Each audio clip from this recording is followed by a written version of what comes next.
Esse é o momento do culto nesta manhã. Nós queremos ouvir a palavra de Deus, precisamos ouvir a palavra de Deus. É a palavra de Deus que nos alimenta, é a palavra de Deus que nos dá direção, é a palavra de Deus, é a palavra de Deus que somos fortalecidos. Eu quero convidá-los nesta manhã à compreensão de que é na palavra de Deus também nós encontramos resposta para esse tempo na nossa vida e na vida da igreja. Estamos vivendo um tempo muito difícil para ser crente, um tempo muito difícil para ser pastor, para liderar a igreja. E é na palavra de Deus que nós vamos encontrar direção, segurança, para que a gente possa caminhar com passos muito firmes. Eu quero convidá-los então, nesta manhã, a uma reflexão que vai nos dar, na verdade, direção para os meses que se seguirão. E é muito importante, meus irmãos, nós entrarmos nesse terreno agora, nós vamos entrar com muito desejo de aprender, com muita abertura para compreender e discernir o tempo que nós estamos vivendo. Como igreja, como crente, como cidadão do reino, cidadão desse mundo também. E eu quero convidar a todos para que estejamos sintonizados na mesma estação, porque o que vai ser dito aqui, na verdade, é que vai dar direção para a igreja, dentro dos estudos, das mensagens, dos desafios, nós vamos trabalhar com a igreja ao longo desse tempo. Na quinta-feira passada, nós já tratamos um pouco da questão da batalha espiritual. Demos uma introdução do estudo de batalha espiritual, uma avant-première, né? Na verdade, uma degustação. Mas, de fato, hoje nós podemos lançar aqui esta série de mensagens sobre temas, diferentes temas que, vez por outra, o pastor é procurado, é inquirido, é questionado sobre isso, sobre aquilo. E às vezes o membro da igreja diz: pastor, em tal lugar nós vamos ter lá um congresso, uma palestra sobre isso e tal, vamos, não vamos? E às vezes nós ficamos num constrangimento. Pastor, posso trazer um pregador fulano de tal para falar aqui? Pastor, fica num constrangimento. Porque há constrangimento quando você tem de fato o desejo de trabalhar com a sua igreja, ou de preparar a sua igreja para viver na sã doutrina, para viver de modo conforme nós encontramos na doutrina dos apóstolos, na palavra de Deus. E nós vemos uma falta de compromisso tremenda com isso nesse tempo. Nós precisamos então dar direção, porque é isso que salva. O que salva, o que mantém, o que alimenta, o que nos faz permanecer é a palavra. Eu quero convidá-los a refletir sobre isso, sobre os desafios da igreja nesse tempo. Os desafios da igreja nesse tempo. Eu quero convidá-los a refletir dentro do segundo livro dos Reis, capítulo 38, versículo 41, a respeito desses desafios, partindo desse texto, pensarmos sobre os desafios da igreja nesse tempo de pós-modernidade. Vamos ler o texto bíblico? Depois Eliseu voltou a Gilgal. Nesse tempo, a fome assolava a região. Quando os discípulos dos profetas estavam reunidos com ele, ordenou ao seu servo: ponha um caldeirão no fogo e faça um ensopado para estes homens. Um deles foi ao campo apanhar legumes e encontrou uma trepadeira. Apanhou alguns de seus frutos e encheu deles o seu manto. Quando voltou, cortou-os em pedaços e colocou-os no caldeirão ensopado. Embora ninguém soubesse o que era. O ensopado foi servido aos homens, mas logo que o provaram, eles gritaram: homem de Deus, a morte na panela! E não puderam mais tomar. Então Eliseu pediu um pouco de farinha, colocou no caldeirão e disse: sirvam a todos. E já não havia mais perigo no caldeirão. Deus abençoe a sua palavra aos nossos corações. Amém. Poderia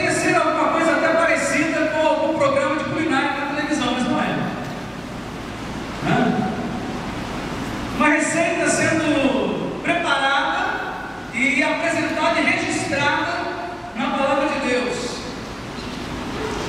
Mas o fato é que a experiência vivida por Eliseu e seus discípulos naquele momento nos enseja algumas reflexões. O profeta Eliseu, meus irmãos, acaba de chegar à região de Gilgal. E aquela região, meus irmãos, vivia uma fome tremenda. Havia fome sobre a terra naquele momento. Então o profeta Eliseu dá uma ordem aos seus discípulos, aos assistentes de profetas, aos seminaristas da época. Estavam sendo treinados para o trabalho profético, sacerdotal. Então ele dá uma ordem para que eles saiam e procurem ali no bosque, ali por perto, se havia alguma erva que pudesse ser feito um caldo, a couve, né? Que mais? Só meio que taioba, né? Pegar uma taioba lá no quintal, alguma coisa que dava para fazer e servir, porque havia fome, não havia carne, então pelo menos uma erva que possa se transformar agora aqui num caldo. Essa era a ideia. E servindo então para aqueles futuros profetas que ali estavam. A Bíblia diz que um desses moços saiu ao campo para procurar ervas. Esse moço encontrou, meus irmãos, uma rala comida, uma folhagem. E essa folhagem era viçosa. Tinha alguns frutos vermelhos ali, pela descrição que temos em outros textos. E essa folhagem viçosa, trazida na capa por um dos discípulos, numa das traduções é apresentado o nome dessa erva, que eram as chamadas colossíntigas.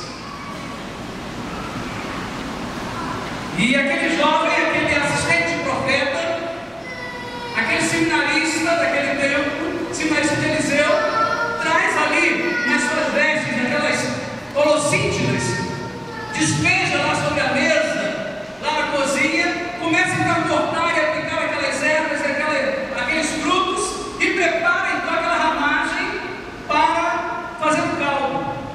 Preparou, cozinhou, preparou a mesa, chamou os meninos todos, os seminaristas, todos à roda da mesa, os pratos foram colocados, a comida servida nos pratos, mas quando eles já iam se deliciar com aquele manjar, com aquela comida que cheirava certamente, um deles reconheceu a comida. Um deles reconheceu que estava sendo colocado à mesa. E no mesmo momento, então, bradou em grande voz: morte na panela! Ó profeta! Profeta, morte na panela! Naquele momento, todos interromperam. Aqueles que levavam o garfo à boca pararam. Porque a palavra dada ali denunciava que aquilo que estava para se comer era veneno. Não podia ser comido. Não podiam se alimentar daquilo que estava sendo colocado à mesa. E eles não puderam comer aquela planta, porque de fato ela era venenosa. Era uma planta venenosa. E esse fato, meus irmãos, da narrativa bíblica, nos sugere algumas reflexões, nos sugere algumas lições absolutamente importantes para nós hoje. Absolutamente importantes para a primeira igreja de Batista do Engar, para a igreja evangélica no Brasil hoje, para a igreja evangélica no mundo. É preciso que haja uma consciência disso que vai ser colocado aqui nesta manhã, para que essa igreja caminhe, mas caminhe com saúde. No texto, meus irmãos, havia literalmente morte na panela, porque estavam fazendo um cozido usando ervas que eram venenosas, de uma planta que não se conhecia, ou que pelo menos a maioria não conhecia, de um fruto desconhecido. Assim, meus irmãos, logo que eles comessem desse fruto, estariam destinados à morte. Esse incidente, meus irmãos, nos mostra. Eu começo então aqui a trazer para onde? A direcionar para o caminho que gostaria de trazer a reflexão dos irmãos. Esse incidente nos mostra que uma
que no entusiasmo, preste bem atenção nisso, preste muita atenção nisso. Talvez você esteja indo em muitos lugares hoje, ouve muito rádio, televisão, programas evangélicos de televisão, rádios evangélicas, pregadores que se destacam na mídia, congressos por aí afora.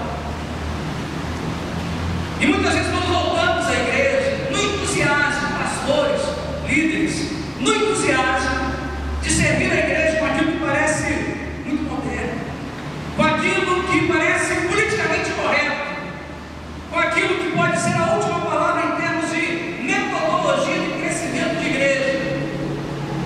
Aquilo, meus irmãos, que é apresentado por algum pregador midiático como se fosse a última e a mais completa verdade bíblica, sem muita reflexão, no entusiasmo, mas sem muita reflexão,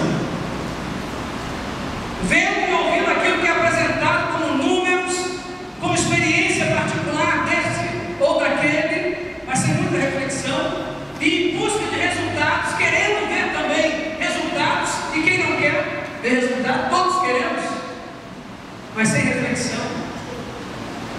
Acabamos servindo aquilo que recebemos, como nos parece ser muito bom, servimos a igreja.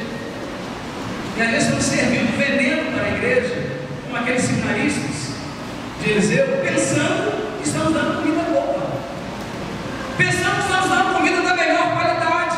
Eu ouvi isso no congresso dos jovens, eu ouvi isso no congresso dos pastores, esqueça isso.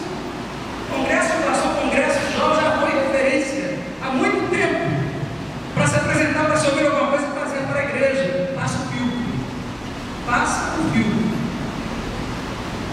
Foi apresentado na Convenção Batista Brasileira, na Convenção Batista Fluminense, passa o filtro, passa o filtro. É preciso. Algumas vezes estamos crendo sinceramente que estamos alimentando, fortalecendo e trabalhando para o crescimento da igreja, e estamos servindo veneno para a igreja. E desse modo, então, o perigo ronda a igreja. O perigo está rondando a igreja nesse tempo. Perigos enormes que atacam a igreja evangélica no Brasil e no mundo. Atacam essa igreja também. Que perigos são esses? Que desafiam a igreja pós-moderna, a igreja desse tempo no Brasil e no mundo. O primeiro perigo, meus irmãos, é o perigo das heresias. O perigo das heresias. O fato, amada igreja, é que sinceridade, inocência, desconhecimento, ignorância não tira o efeito do veneno da falsa doutrina, da heresia. O fato de, às vezes, como pastores, nós ouvimos alguma coisa que nos encanta e achamos que é a última palavra em termos de metodologia de crescimento de igreja, a última palavra em termos de técnica de pregação ou de ensino para ser trazido à igreja, a última verdade bíblica apresentada, e nós nos entusiasmamos, e às vezes estamos levando de fato veneno para a igreja, mas a nossa inocência, o desconhecimento, a ignorância nossa a respeito disso não anula o efeito do veneno na vida da igreja. Não anula. Ele faz o seu efeito. A não ser que o título seja apresentado como Eliseu apresentou, e sobre ele falaremos lá no final. Hoje há muitas heresias no mercado da fé, e às vezes nós embarcamos nisso. Aqui em Niterói, 3 igrejas batistas, por isso eu falo, a igreja batista. O perigo desse tempo, de 200, 300 membros reduzidas a, segundo os pastores que estão lá e que viveram a situação quando pegaram a igreja, a 10 membros, 7 membros. O pastor chegou pensando que estava dando vitamina para a igreja, vitamínico, e acabou com a igreja. 300 membros reduzidos a 10, 15 membros, como Ilha da Conceição, passou por um momento difícil assim, São Francisco, Barreto. Hoje, graças a Deus, estão se levantando, estão atravessando esse momento. Igreja Batista do Retiro, lá em Volta Redonda. Momento difícil que a igreja passou, divisão da igreja, filhos se voltando contra pais, pais contra filhos, porque uma heresia foi semeada no meio da igreja, dividiu a igreja. Hoje, meus irmãos, há muita heresia no mercado da fé, há muita doutrina estranha, há muita doutrina falsa, perigosas, sendo servidas no cardápio, sendo colocadas na mesa, como se comida boa fosse. Doutrinas estranhas à palavra de Deus, nocivas ao povo de Deus, sendo ensinadas e oferecidas como alimento verdadeiro. Eu quero lhe dizer que há muitas pessoas que desconhecem essas heresias e estão pregando essas heresias como se fosse verdade. Eu ouvi um pregador falando de tal valor na televisão e impressionou, quero impressionar. A palavra que nós mais ouvimos hoje é impactar, né? Então quero impactar, e quanto mais impactante for, melhor para quem vai falar. Você às vezes não sabe o que está dizendo, e o pregador acha que é o máximo aquilo. O impacto é importante, mas tem que ter muito cuidado com o que estamos impactando. O desconhecimento, meus irmãos, de quem prega, a ignorância de quem recebe, não anula efeito nenhum. Isso não é ilha da fantasia, há consequências. Isso não é um filme, não é uma novela da Globo, né? Tomou o veneno vai fazer efeito sim, na vida real. Portanto, meus irmãos, a morte na panela. E o desafio é o desafio da heresia que envenena a igreja. E o que é heresia? O que é heresia? Uma heresia, meus irmãos, é uma negação da verdade. Uma heresia é uma distorção da verdade. Uma heresia é o exagero de uma verdade, tirando dela o seu equilíbrio. Não é que seja uma mentira completa. Às vezes é uma doutrina totalmente, absolutamente falsa. Mas às vezes é uma verdade que foi corrompida, foi adulterada. Aí quando é vendido, não, está na Bíblia. É isso mesmo, está na Bíblia, mas foi adulterada a informação. Aí se torna veneno. As heresias são nocivas, meus irmãos, estão contaminando, deixando doentes, enfraquecendo e até matando algumas igrejas, alguns crentes. Vocês se lembram das 7 igrejas do Apocalipse, as 7 igrejas da Ásia, né? Para as quais Jesus escreveu, João redigiu lá o texto, e aquelas igrejas, hoje são igrejas mortas.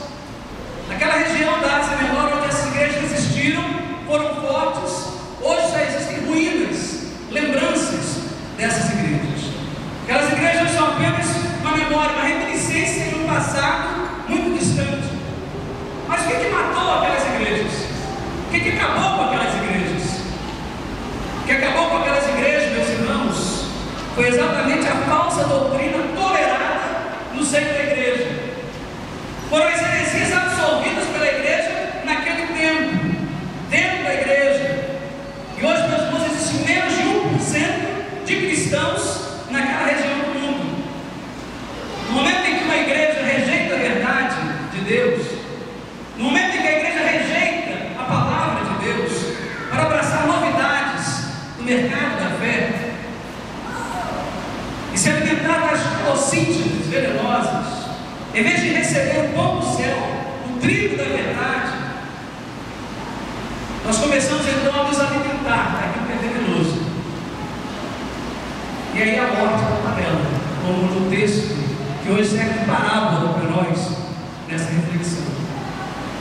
Mas o heresia, então, meus irmãos, não é apenas negação da verdade. A heresia também é distorção da verdade. Eu gostaria então de elencar aqui com os irmãos algumas dessas distorções. É verdade que a Bíblia ensina, e o primeiro ensino é esse que eu gostaria de mencionar, que já estamos falando sobre ele nas quintas, né? A primeira distorção é a distorção da batalha espiritual. A distorção da batalha espiritual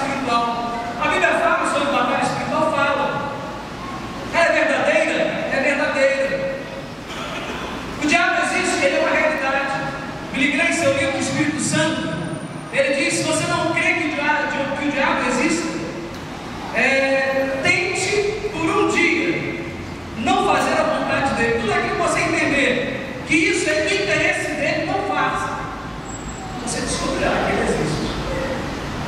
Você quer perseverar a pressão no mundo espiritual e sobre a sua vida. Tente por um dia resistir. Ele fugirá de vós, como diz a palavra, mas haverá uma batalha. É uma declaração de guerra.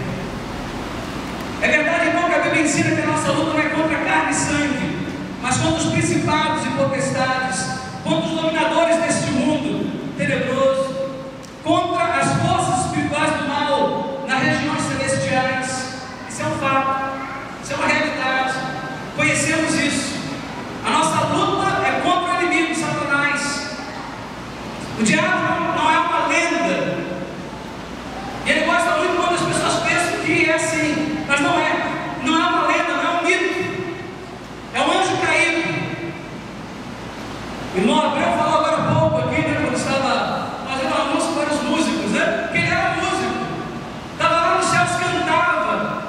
Estava lá entre as hordas, as milícias que exaltavam o nome do Senhor. Mas a vaidade encheu o seu coração.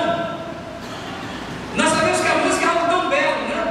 Que mostra também gente muito inteligente. É algo fascinante ver os músicos executando seus instrumentos. Mas o diabo, meus irmãos, ele é ardiloso, ele é sujo. O diabo é sujo. Ele começa a colocar no coração de um músico ou outra vaidade, como colocou, como ele mesmo teve lá no princípio. E ele começa a entender que é melhor que todo mundo, ninguém é melhor do que eu. Eu sou o rei da cocada preta, a rainha da cocada preta. Né? É sério? Ninguém sabe mais do que eu. E aí eu problema, a vaidade no coração. Afeta os músicos, afeta qualquer outra área da igreja. E a batalha espiritual é uma realidade. É uma verdade para a qual nós temos que lidar. Mas quantas pessoas hoje entraram para o caminho perigoso dentro desse tema da batalha espiritual? O caminho perigoso é atribuir-se ao diabo todas as coisas. E o homem entrou então nessa crença e nessa pregação da batalha espiritual contemporânea. E tudo está na conta do diabo e isenta o homem da sua responsabilidade sobre qualquer coisa. Eu me lembro de um diácono que trouxe um sério problema numa igreja que dirigi tempos atrás, causando divisão na igreja, tumulto, fofoca, mas o inferno dentro da igreja através daquele irmão. E quando ele foi confrontado com o conselho dos diáconos, e os diáconos foram apresentando cada um dos seus atos diante dele, com testemunhos, irmãos dizendo, e ele dizendo, não fiz isso, não fui eu que fiz isso, e as provas apresentadas a ele, ele se levantou, foi o diabo que fez isso, não fui eu, foi o diabo que fez isso, não tinha nada para fugir.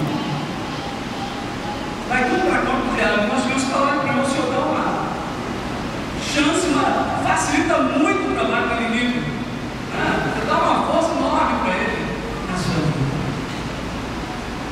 Essa é a visão moderna da batalha espiritual, quando tudo é o diabo que é responsável, nós não somos responsáveis por nada, como se isso fosse possível. Se transfere toda a culpa para o diabo, e o homem entrou então nessa crença.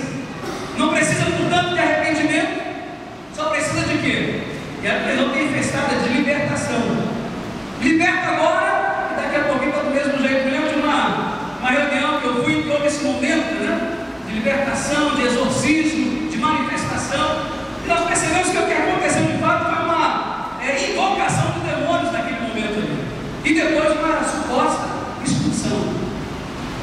Uma jovem muito bonita estava ali na frente, foi feito todo aquele teatro,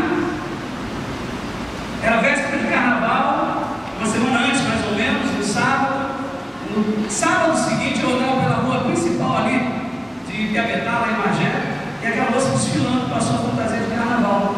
Ela foi liberta 2, 3 dias antes, alguns dias antes, e agora já estava ali. É uma invocação de demônios depois da suposta expulsão. É muito importante entender que a nossa luta é contra o diabo, contra a carne e contra o mundo. Mas o homem precisa se arrepender dos seus pecados, da sua rebelião contra Deus. E esse tipo de pregação de batalha espiritual distorcida, na verdade, isenta o homem da necessidade de arrependimento. e atribui tudo aos demônios. E essa não é uma pregação genuinamente bíblica.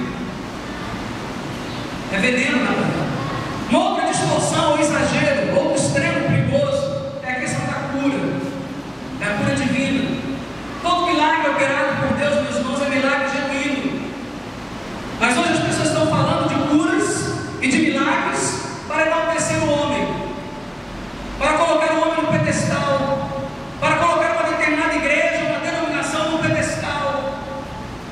Pessoas que estão marcando agora o dia da cura, ou estão fazendo os dias em que Deus vai atuar, a quinta-feira disso, a quarta-feira daquilo, a terça-feira daquilo outro, determinando a agenda de Deus. Desse dia Deus vai fazer isso, naquele dia Ele vai fazer aquilo outro.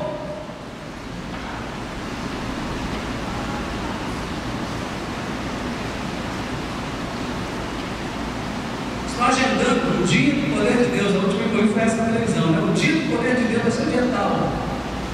Nunca ouvi na Bíblia que Deus tinha agendado o dia do poder de Deus. É poderoso todos os dias. Isso é um equívoco, é uma distorção. Isso não é o verdadeiro evangelho. O verdadeiro evangelho é que Deus realiza milagres, sim, no seu tempo, sim, no seu modo também, como quer, para o louvor da sua glória, não para a exaltação do homem. Deus não divide a sua glória com ninguém, não para a exaltação do homem, para a exaltação do nome do Senhor. Essa igreja tem um compromisso em pregar o evangelho. Cremos na cura divina, cremos que Deus cura. Quando está no seu projeto, no seu plano, para essa ou para aquela vida, Ele providencia a cura. Vivemos há uns dias atrás, a igreja acompanhou aquela situação lá na igreja da Penha, aquele jovem de 30 anos que faleceu com câncer. Agora é interessante que nessa mesma igreja tivemos essa experiência. Alguns anos antes, a mãe daquele moço foi curada de um câncer. A vice-presidente da igreja também foi curada de um câncer. Aqui nesta igreja, o irmão conversou comigo recentemente e disse: pastor, eu tenho 3 experiências. Deus ajuda a minha vida. Nós não fazemos disso plataforma para exercitar a atração sobre aqueles que passam pela porta da igreja. Nós queremos transformar isso numa distorção da verdade bíblica. Deus cura, continua agindo, manifestando seu poder, mas nós não fazemos a agenda de Deus para a sua vida. Todos os dias a igreja ora, intercede, todos os dias que aqui nos encontramos, clamamos pelo poder de Deus para Ele intervir onde Ele quer, como Ele quer, no tempo dEle, se for para a glória do Senhor, que é a vontade e a direção do Senhor. Terceira distorção de verdade bíblica que se transforma em heresia na vida da igreja é a questão da contribuição cristã. A Bíblia diz que devemos entregar o nosso dízimo, entregar as nossas ofertas e sermos fiéis. Fazemos isso com fidelidade, com amor. Deus ama o que dá com alegria. Diz que nós devemos ofertar com generosidade na casa de Deus, que aquilo que nós semeamos é também aquilo que nós vamos colher, diz a palavra. Quem semeia com abundância e fartura também colherá. É o que diz a palavra. O que nós estamos assistindo hoje, meus irmãos, diferente daquilo que nós aprendemos na Bíblia, é um verdadeiro comércio da fé, verdadeiro comércio do sagrado. As chamadas igrejas evangélicas modernas estão desengavetando as antigas indulgências católicas, de modo que as pessoas então dão a oferta já se comprometendo: se der isso, conseguirei aquilo, como no caso das indulgências. Dê tanto e você garantirá um pedaço do espaço lá no céu. E aí então, meus irmãos, essa proposta de barganha com Deus na entrega do seu dízimo, na entrega da sua oferta. Estão vendendo o sagrado, transformando o evangelho em produto, o púlpito em balcão, transformando, irmãos, crentes em consumidores. A igreja não pode aceitar isso.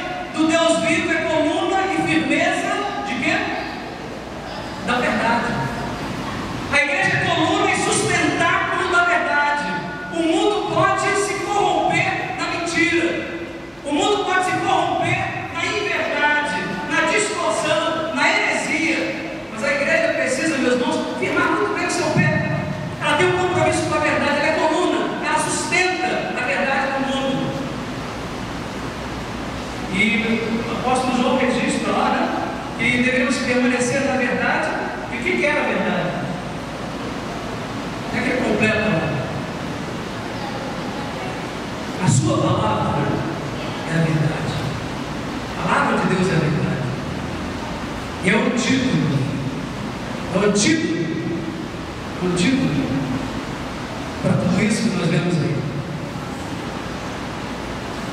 Muitas igrejas estão fazendo, meus irmãos, do lucro a sua razão principal.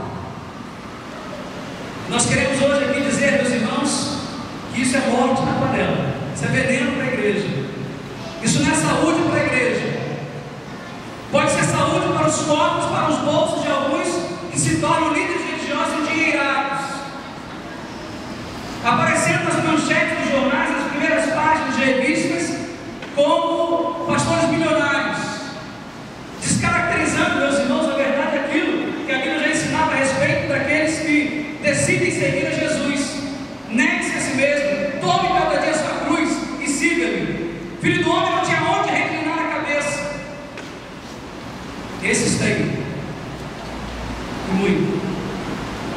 Nós precisamos denunciar, meus irmãos, que isso está contrário à palavra de Deus, está contrário à verdade de Deus. É morte na panela, é heresia. Quero avançar aqui, meus irmãos, havia pelo menos mais 2 ou 3 pontos importantes que eu gostaria de compartilhar com a igreja, mas que eu acho que vou deixar para outro momento. Eu quero ter a liberdade do tempo para poder trabalhar sobre isso. Pelo menos 3 outros desafios para a igreja nesse momento. Desafio do liberalismo teológico, que enfraquece seminários, que enfraquece a preparação de líderes para as igrejas hoje. E as igrejas hoje, quando estão em sucessão pastoral, há um temor, há quase um terror sobre o que será da nossa igreja, porque quando olham, quando percebem que está acontecendo a formação de pastores hoje, as igrejas tremem. É o liberalismo teológico alcançando seminários. Quero falar sobre isso depois. Outra situação que nós vamos mencionar é o problema do sincretismo religioso, a mistura religiosa, o caldeirão que está se tornando as igrejas evangélicas, práticas antes concebidas em outros lugares, em terreiros, por exemplo, em centros espíritas, hoje de certo modo sendo adotados por algumas igrejas. Recebemos uma irmã que já vivenciou isso antes de chegar para a igreja, antes da sua conversão, e quando saiu em uma dessas igrejas, ela disse: pastor, que saiu, eu saí. Daqui eu saí, para lá não volto mais. Eu quero uma igreja comprometida com a palavra. Por isso está aqui hoje, foi batizado nessa igreja. O sincretismo religioso, o relativismo ético, que diz: eu não tenho nada a ver, o que era bom ontem é ruim hoje. Antigamente era fantástico, o homem comprava com o fio do bigode, né, que se fala. O filho ou a filha comprava a mercearia. Seu fulano não tem dinheiro para completar, tem que você é filho de fulano, né? Tem que voltar depois. Eu sei que ele paga. A honradez. Antigamente casamento era o homem e a mulher unidos pelo laço do matrimônio. Hoje casamento pode ser muita coisa, né? Pode ser um homem, 3 mulheres, 2 mulheres, pode ser uma mulher com mulher, um homem com homem. Esse é o mundo que nós estamos vivendo. E essa realidade é empurrada para a igreja. Uma psicóloga conversava conosco essa semana, ela disse que há um movimento dentro da organização que comanda os psicólogos do Brasil, de rechaçar mesmo, essa seria a palavra, qualquer relação da igreja e o exercício também e a prática da psicologia. Então há um debate muito grande agora nesse campo, porque da história, né, mais recente até da psicologia, no Brasil, fora do Brasil, nós temos psicólogos cristãos, psicanalistas cristãos, com obras usadas, obras de consulta no meio acadêmico, no mundo acadêmico, e quando eles são apresentados dessa forma: fulano de tal psicanalista cristão, fulano de tal psicólogo cristão. Ser cristão, para eles, era credencial, pela maneira como, pela postura deles, pela honra desses homens, pela maneira como eles apresentam também o seu trabalho. É um momento muito difícil para a vida da igreja. Como nós vamos atravessar isso? Como nós vamos chegar do outro lado, dentro desse existe. A igreja, meus irmãos, ela tem que se posicionar. De que maneira? Primeiro, ela tem que se alimentar. Se eu não tiver filho bem alimentado, você não vence. Você não vence uma grande batalha. Se alimentar na palavra, se alimentar na verdade, sustentar a verdade nesse mundo. A igreja, meus irmãos, é a vitrine do mundo. O mundo pode, meus irmãos, como diz o texto, o mundo jaz no maligno. O mundo é mau. O mundo é mau, é cruel. Mas esse mesmo mundo que é mau, que é cruel, que dissemina, que reproduz, o inimigo de nossas almas e suas pregações. Esse mesmo mundo, meus irmãos, logo eles olham para a igreja e querem saber o que pensa a igreja, o que a igreja diz. E Paulo apóstolo diz que a igreja de Deus vivo não é qualquer igreja de Deus. Tem muita igreja que tem hoje, né? Da igreja do apóstolo tal, de fulano de tal, né? Tem muito esse negócio de dar nome, a igreja da igreja do pastor fulano. Esquece isso. A igreja de Jesus, então a igreja. A igreja do Deus vivo, coluna e firmeza de quê? Da verdade. Nosso compromisso é com a verdade de Deus. Os homens passam, os pastores passam, com seus ministérios, com o trabalho bom que fez, com às vezes o trabalho que deixou também marcas talvez negativas, mas os homens passam. Mas a igreja vive, a igreja permanece. Ela é a igreja do Deus vivo, eterno. Ficará até o momento da volta gloriosa do Senhor. Isso, ela permanece. Mas ela precisa ser coluna e firmeza da verdade. Você tem esse compromisso com a verdade. E arrematando aqui, vou deixar os irmãos sem saber, mas como é que ficou a questão do veneno na igreja? Qual a solução do veneno? Eu já estou falando a solução. Como é que Eliseu resolveu o problema? Nós vamos tratar mais disso, da comida envenenada. Ele pegou farinha, trigo, e jogou sobre a panela, mexendo, para poder servir. E a Bíblia diz, eu creio, a Bíblia é verdade, né? Que a partir daquele momento, o veneno foi retirado da panela. Isso, meus irmãos, é ilustrativo para nós. O milagre aconteceu ali, mas a ilustração fica para nós. Uma das ilustrações para a palavra de Deus é o trigo. O trigo da verdade, o trigo exemplificado, testemunhado, ilustrado na ideia da palavra. É a palavra de Deus no antídoto. É a palavra de Deus, meus irmãos, que nos ajuda a eliminar o veneno que é colocado na panela. Mas é preciso que haja discernimento na palavra. Discernimento na palavra. E meu convite à igreja é que nós nos aprofundemos nisso. Que essa seja uma igreja de bereanos, não crentes inconsequentes, que ouvem na televisão, ouvem no rádio, ouvem o pregador no púlpito, mas não conferem, como os bereanos faziam, para ver se aquilo que está sendo pregado, de fato, é a palavra de Deus, de fato é aquilo que Deus tem para nós.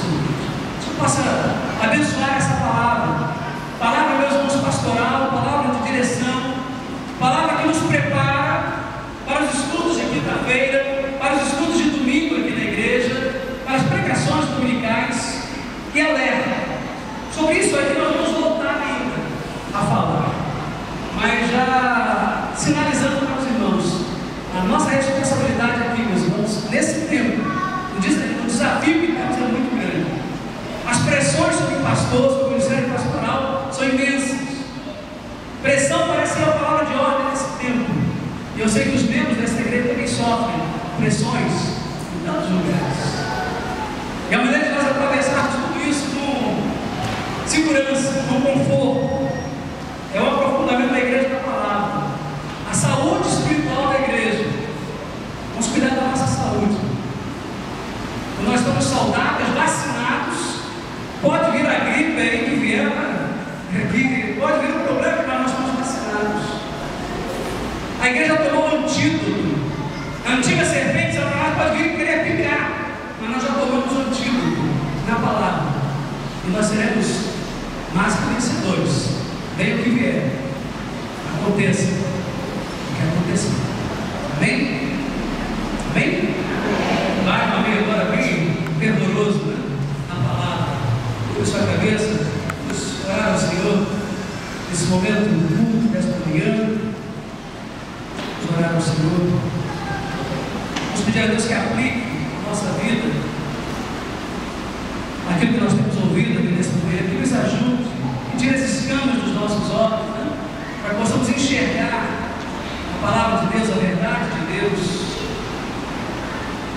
Vamos participar com essa clareza de entendimento também desse momento que nós estamos nesta manhã vivendo, da celebração da ordenança da ceia do Senhor. Olha, Senhor.